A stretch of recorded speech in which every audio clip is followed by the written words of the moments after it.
ببخشید یه لحظه فکرم رفت. الان داریم واسه چی دعا میکنیم؟ آو لعنت بر شیطون خارتیا بینی.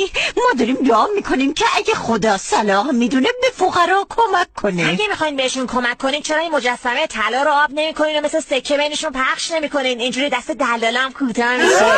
زنی که کافر چطور جرأت میکنی زیر این سخت بحث منطقی را بندازی؟ برگرد تو تختت.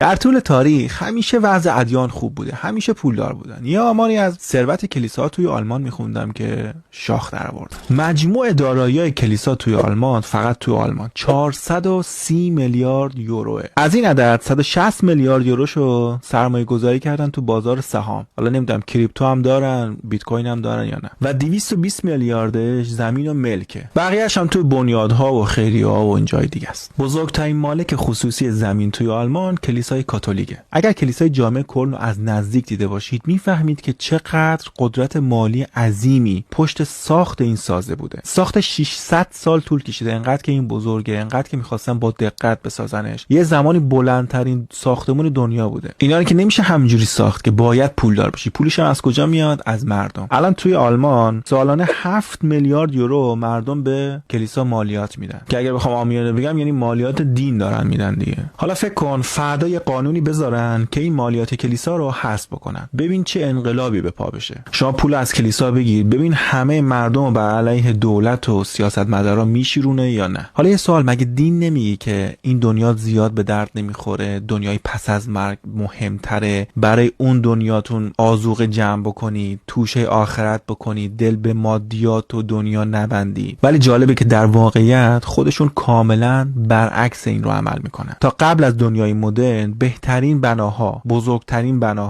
بزرگترین گردش مالی همه دست ادیان بوده. اینا بودن که دنیا رو کنترل میکردن، اقتصاد رو اصلا کنترل میکردن. بعد از اینکه دنیا مدرن شد، آدما کم کم اینا رو پس دادن و دنیا افتاد دست سیاستمدارا. بعد یک رقابتی بر سر قدرت و کنترل مردم بین سیاستمدارا و دیندارا به وجود اومد. سیاستمدارا برای اینکه دیندارا بذارن کارشون رو انجام بدن و بتونن دنیای غرب رو پیش ببرن، مجبور بودن که به کلیسا یا دین باج بدن، که حالا اسم این رو خیلی خوشگل کردن، توی بسته‌بندی خوشگل گذاشتن مالیات دین یا همون مالیات کلیسا. چون برای کسانی که دین رو تبلیغ میکنه اصلا کشور مهم نیست، فقط اون دنیا مهمه. اقتصاد مهم نیست اصلا. مهم اینه که فقط پول داشته باشن، بتونن مردم رو کنترل بکنن یا خودشون قدرت داشته باشن. بنابراین به سیاستمدارا گفتن اوکی شما پول به ما بدین، ما کار نداریم، بریم کشور رو بسازین، هر کار میکنین، جنگ میکنین، میسازین، نمیدونم اقتصاد رو رشد میدین، ضعیف میکنین، هر کار میکنین